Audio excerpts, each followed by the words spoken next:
Welcome to another episode of Cherish TV. Today, we are asking this question. Do you suffer from working mom guilt? Said with an American accent. In Australia, we would say mum. Working mom guilt. MIKALA Ray, do you suffer from this? No, I don't, but I did. Okay. I don't now because I love working, but I did. So I went back to work when Maverick was 1. Okay, now Maverick is your second son. You've got 2 babies, 1 on the way.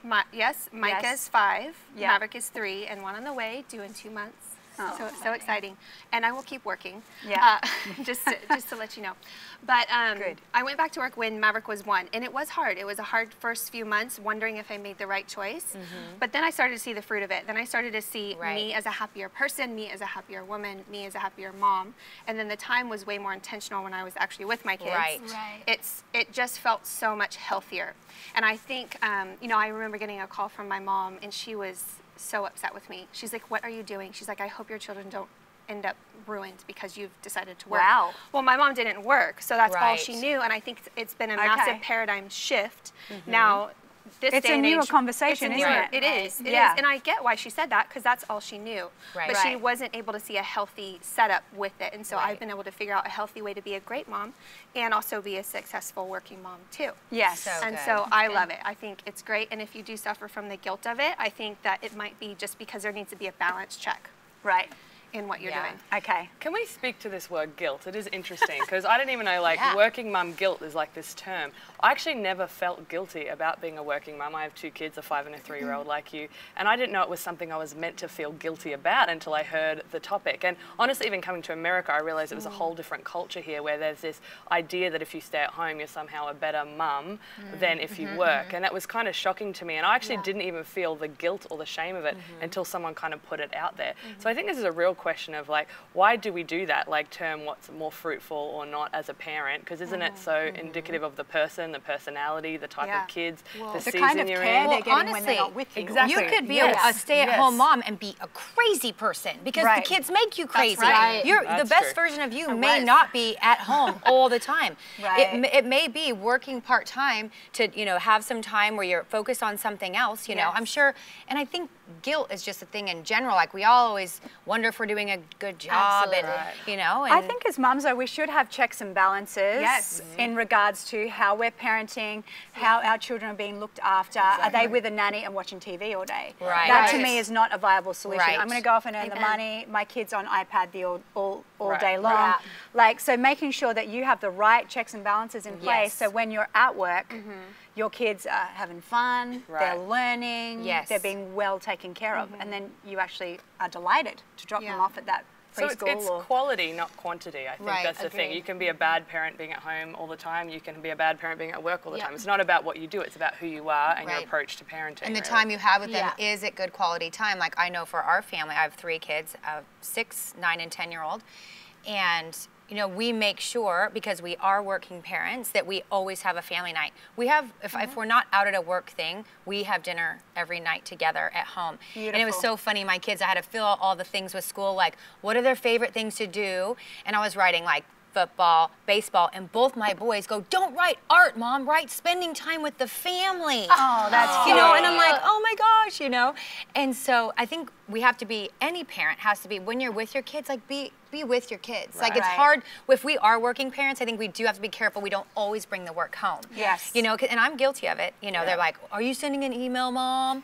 You know, and I'm like, they're like little police officers. They are. Who are you judging us? They take our phones, they're like, "Mom, Pastor Leanne texted you, she said." I'm like, "Oh, get off my phone." Like, well, it's interesting that you guys brought in the word balance too, because I'm the full-time mom up here in the sense that I actually don't have a job outside the home.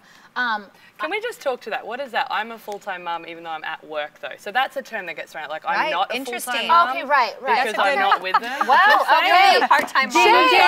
Part-time mum. Okay, pardon me. No shame. Just that is true. Listen, once that kid comes out of you, it's forever. Right? I'm a forever mother. I feel pretty forever mother. But in the sense, I love that you brought that up. But in the sense of what you guys said with balance, I think it's the same at home. It's the quality of time. Like, yes, I'm with her all day, but I actually make it a point to make sure that I'm out, going to the zoo, adding other girlfriends, finding something I can do outside of the home. That even though I'm not doing a job that I'm getting paid for, I'm outside of the home, getting out and, you know, seeing other humans that are my, like, size, hello, human, instead of my toddler. And finding that, because I think that's what keeps me healthy. And I think for a lot of moms, it was the dream. Like, for me, I grew up begging God, God, please let me be a stay-at-home mom. I remember dreaming about it. I was a nanny, and I remember being like, oh my gosh, like, this is the job. I want to be with my kids.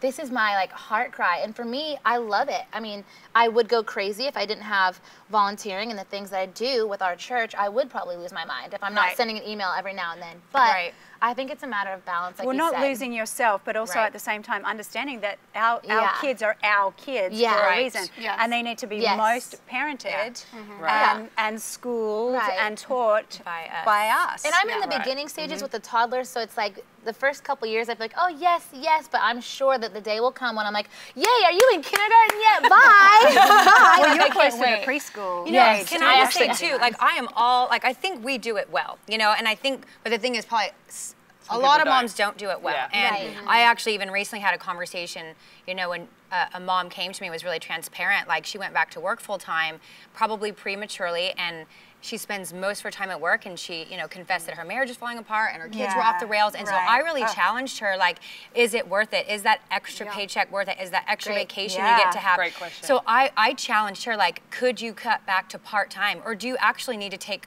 time off to actually regain? Because what's a few extra $1,000s a month if you lose your family and your kids? So, and they grow up so fast. Take it from somebody who knows. I just got my second son married off to a beautiful girl at 21. My oldest son is 24. I've got a 16-year-old and a 10-year-old, and it went like that. So even just being content and enjoying your babies, not trying to rush that stage too. And I think if you don't have enough time for your friends and family, then I'm telling you, something needs to shift. Because that's not an imbalanced life. Can I bring up something else that I hear conversation about, and even it was a little bit of my story, like, what do you do if you're not in agreement with your husband about the value of staying at home? So my husband grew up with a mum who stayed home. That was her choice. I grew up with a mum that worked all the time. So our families of origin were quite different. So it was your heart's desire to stay at home with your kids. For me, I never considered that I would stay at home full-time with my kids. I don't think it's my personality. Just like it would drive you crazy not to be there, it would probably drive me crazy. I'm my best version of myself going to work. I know that about myself.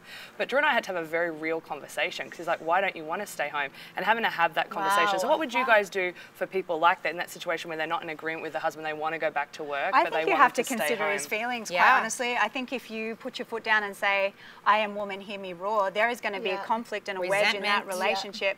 So you need to find out a way, okay, how can I properly work out these desires on the inside of me to not be stuck at home base all the time, or maybe go use some of my talents, giftings, make money, contribute to the family, while still making sure that our kids are cared for and my husband's happy with the level of care of the children you had together. I think as well, finding the root of the conversation of, is it because he grew up that way, or is it because when you're staying at home, you spend all the money? Kenny will text me like, were you at the rack again? That is not a play date. I'm like, Nursery's rack was not a play date. Brilliant. I think the rack is more money at home when I stay home. He'll say, babe, if you keep doing that, you're going to have to get a job. I'm like, no! So, you know, it's about the conversation. You're going to have to get a job to support your stay-at-home life. I know. That would be my life. But I think it is the conversation. If maybe your husband's coming from a point of he feels pressure with finances. Maybe he is coming at that point saying, babe. Why is he worried? I think you have to ask why. Like, why do you fear me going to work? Like, do you fear, like, were you neglected? It's like, common. Can we get, like, if those are your fears, let me calm them. And I'm giving you permission. Should those things start to rear their head, it's an open conversation. I will back away. It's all finding out the why. I think that is definitely smart, but I think that there are some legitimate concerns out there today with this generation now being called the most unparented. So there is some, like if I was a father and my wife wanted to stay, work full time, I would probably want to have some good things in place to make sure that our children were being properly cared for. That was important for my husband, Matt. He was like, well, if you're going to work, we need to interview the crap out of nannies to find the best, who's most in alignment, core values, moral values, Christian, like all the things that are important to us, and she will discipline like we will, and she's in alignment with us as parents. 100%. Because you have to do your due diligence. She has your kids just as much as you do if you're working full time. Exactly. Right. Yeah. And finding the right fit. That's great feedback. I love it. Wow. A lot going on today. It's a topic that I think that we can dive a little bit deeper into in the future. Thank you so much for joining us. We love having you at Cherish TV, and we're going to see you next time.